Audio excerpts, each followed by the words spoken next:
to our second segment, which is going to be about the Lakers and them taking the 8th seed, because that is big news going on right now. They've held the 9th seed since, I believe, March 18th, and they have not moved from there since then, even though they've been playing some very, very good basketball in that time frame.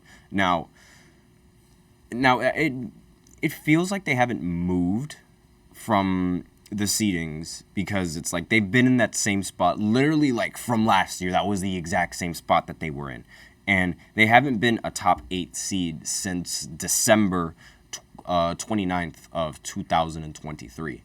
And again, this is big news, literally, because it's the Lakers, and the fact that they were able to like retake the 8th seed despite having, since January, their record was 21-9, but that wasn't good enough to get them that wasn't good enough to even move them up 1 seed up until now, which really just shows how competitive the Western Conference really is compared to the Eastern Conference, which is not that competitive. And as a result, it's a lot easier to climb it's a little bit skewed. A lot of people think it's easier to climb the ranks in the Eastern Conference, but when you look at the Eastern Conference, the rankings are almost damn near the same. Like, the gap between the 1 seed and the 2 seed is ridiculous. Like, it's almost a 10-game difference. But the gap from the 2 seed all the way down to like the 8th seed as well is very, very, it's very challenging. And I say the 8th seed because like the 9th and the 10th seed right now, they're basically in the play-in by default. And I don't really like the play-in simply because of that. Because when you look at the standings over in when you look at the standings in the Western Conference, I'm just going to go ahead and pull up the standings because, again, they update every now and then, and it's like very difficult to keep track. So looking at the standings now in the Western Conference, you have the teams in the play-in are going to be the Pelicans, the Kings, the Lakers, and the Warriors. So the Pelicans are 46-32, the Kings are 45-33, and the Lakers are 45-34, with the Warriors being 43-35. Now, those records, they're very, very close with each other. Literally, the difference between the 10th seed and the 7th seed is just 3 games. And so, it makes sense why you'd have a play-in tournament for that respective side. But for the Eastern Conference side, not entirely sure it makes sense to even have a play-in, because the gap between the Hawks and the Bulls on the seeds right now is so the Bulls, they're 37-41, and the Heat are 43-35, while the Sixers are 44-35. So the gap between the 9th seed and the 7th seed, or not even the 7th seed, the gap between the 9th seed and the 8th seed is a very, very big gap, and a lot could happen in those 5 games. And I think 5 games is an even amount of or it's a fair amount to sort of scale how many games is the difference, where it's not it's 3 games where any of those 3 games could be the outcome. It's literally 5 whole games, and having a play-in game literally just for those 2 teams to have a chance of making the playoffs, I don't understand that. I don't understand it at all. Simply because it's they're already out of playoff contention, and it's not like they would be able to do anything to be able to catch up to them at this point, given how the teams are now, how the Heat are and how the Sixers are now compared to where the Bulls and the Hawks are at now. The Hawks are injured. They do not have their best player in Trae Young, and the Bulls, they also don't have their best player with Zach LaVine. So why even bother having a tournament with those 2 teams? I don't understand. In that instance, if the game difference is literally a 5-game difference, I feel like the in-season tournament should only be, not the in-season tournament, the play-in tournament, it should only be reserved for the 7th and the 9th seed, where their games are actually close, and we might even see a tie between them. And that would determine who gets to play the Celtics and who gets to play the Bucks, which technically should be an easy upset depending on who you go up against. Well, like, not really, it should be an easy upset for the higher seeds, but with how the Bucks are doing and with how the Celtics usually struggle, not entirely sure. So there's a little bit more of like a what could happen. Like, we don't know what would happen in the Western Conference as opposed to the Eastern Conference, where we know, okay, I mean, it's most likely that the Sixers and the Heat are going to be the teams out of the play-in of the I keep saying in-season tournament, the play-in tournament. And when you look at it over on the West, it's like any one of the teams from the 7 or the 10 could easily make it to the 4th or the 5th seed if the other teams end up start lacking.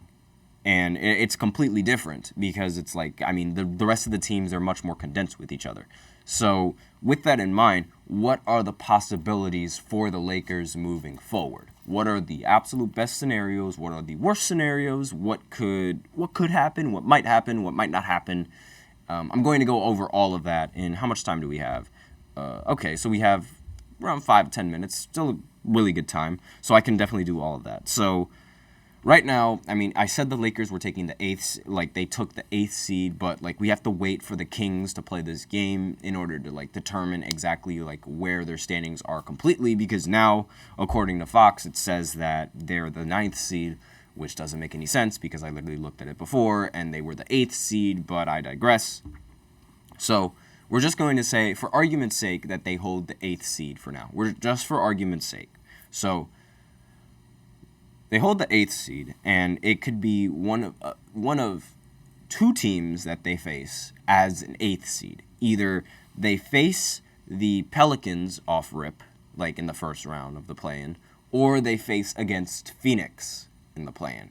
Now, I think they wouldn't like any of those matchups, but if I had to pick one that they would rather go up against, it would be the Pelicans now. Because Brandon Ingram, he still hasn't come back from his injury over with the Pelicans, is, if I remember correctly, looking at I'm just going to look at the box scores real quick. Yeah, Brandon Ingram was not playing when they went up against the Phoenix Suns. So I'm going to assume that he's going to be injured throughout the playoffs and once the play-in tournament arrives. So I feel like the matchup that they're going to want is going to be the Pelicans, who right now sit at the 7th seed. Again, 7th seed and the 6th seed, they usually flip-flop between each other. And that seems to be the most likely matchup that they're going to go up against. If it's not going to be the Pelicans, then it's going to be would the Kings be able to? No. If it's not going to be the Pelicans, then it's going to be the Suns, which is going to be the matchup that they do not want to play, that they don't want to mess with, simply because, like, I mean, it's Phoenix, and, like, Phoenix has ridiculous star power, and I feel like the Lakers, they don't have enough star power to be able, or enough defense to be able to stop their star power, and I feel like eventually, like, the Suns, they're going to end up outscoring the rest of the Lakers faster than LeBron can outscore the rest of the Suns. And that's going to ultimately be, like, that's like their death sentence in the play-in picture, which is something that they don't want to go up against. Now, if by some miracle the Mavs end up losing out and they end up falling into that play-in spot, they could also potentially face off the Mavs, as they are the 8th seed and the Mavs are the 7th seed. And that would also not be good if you're the Lakers, given how there's not really many players on the team that can stop Kyrie Irving and can stop Luka Doncic, and let alone players in the league that could stop either of those guys. And asking the Lakers to guard both of them is just a ridiculous task, and I don't think they're going to, I don't think they're going to have enough to be able to stop that. However, between Phoenix and the Mavs, I do think they have a better chance of beating the Mavs than they do with Phoenix, simply because of, like, while the Mavs do have the offense, they don't have the defense, and I feel like that's something that the Lakers are definitely going to exploit when going into this matchup, especially since they run Luka and Kyrie at the 1 and 2, both starting. So with that in mind, I genuinely don't think they have a shot if they were to go up against either of those teams, but if they were to have the best shot, it would be against the Pelicans. Now, let's say the situation is how it is right now, where they are the 9th seed and they have to face the Warriors as the 10th seed. Now, regardless, whichever team you are, if you're the 9th seed, you're going to go up against the Warriors. And in the spot where the Warriors are at right now, I don't think the Lakers should worry about them, in the sense that I think the Lakers, they can beat them. They've beaten the Warriors before. LeBron has shown that he can easily beat Curry on an even playing field. And I don't think the Warriors, they have enough star power and they don't have enough offense to be able to keep up with the Lakers, because while Steph Curry is good, there are times where he ends up cracking under the pressure of these important games, and I feel like that's going to take into effect in this play-in game.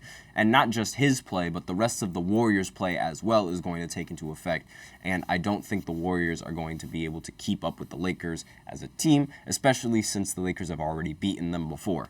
Now, since they are the 8th seed, that would mean they have to play another... Well, no, not the 8th seed. Since they would be the 9th seed in that situation, they'd have to play another team in the play-in again just so they can clinch a playoff spot. And that could be, again, it could be between either the Kings, it could be the Pelicans, it could be the Suns, it could be the Mavs, and it's all dependent on the situation. And I think the team that they have the best chances are the Kings, due to the Kings' inexperience and the matchup. Actually, no, I take that away. If it were the Kings that they go up against, they would not win, simply because Sabonis has a flawless record when going up against Anthony Davis. And that I feel like that record might just end up carrying on into the playoffs. And like, call me superstitious if you want, but then again, like, I've also seen scenarios where like the streak ends up breaking in that one important game. So I wouldn't be surprised if his record ends up turning into like 10-1 after going up against Sabonis in the playoffs. But again, I don't really think that's happening. Now, on the very slim chance that they end up winning out and it results in them making it to the playoffs, just like, straight up, like they don't have to play any play-in games, I feel like that is going to be their best scenario. They definitely are able to do that, but they also have to hope other teams end up losing just for them to make that playoff spot. So a lot of things have to happen in order for them to make that playoff spot, and one of the big things is for them to win all of these games going into this next week of NBA basketball. They recently lost to the Timberwolves, which ultimately hurts their matchups and ultimately hurts their chances in the standings. But they play the Warriors tomorrow, then they play the Grizzlies on Friday, and then on Sunday they end their season by playing the Pelicans. So looking at their record right now, Phoenix is only one game above them, and they are the 6th seed. So assuming the Lakers are able to win out, and the rest of the teams, the Kings, the Pelicans, and the Suns, they don't end up winning out, there is a possibility that the Lakers could even make the 6th seed, and they would have to play between either the Thunder, the Nuggets, or the Timberwolves. Again, those are subject to change depending on how the rest of the season goes.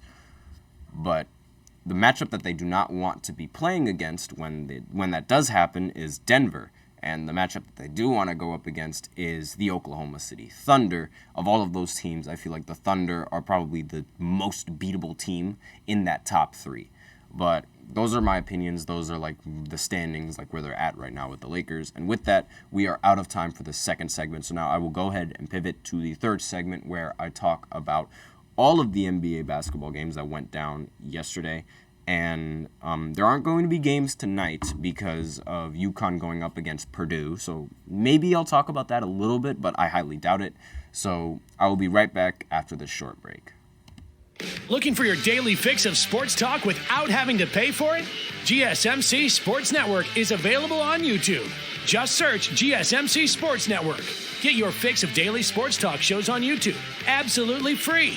NFL, college football, NBA, MLB, MMA, UFC, fantasy football, and so much more.